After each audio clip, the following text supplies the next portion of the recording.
கற்பக களிரே கருணை பொழிவாய்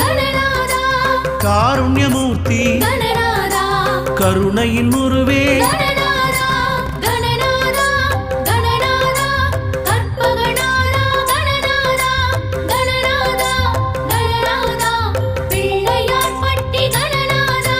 நீலமேனியோய்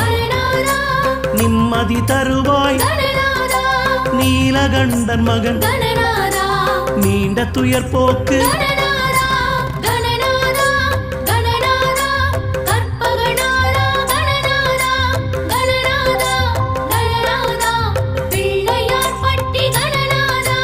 முப்பழம் நுகரும் மூஷிக வாகன இப்பொழுது என்னை ஆட்கொள்ள வேண்டும்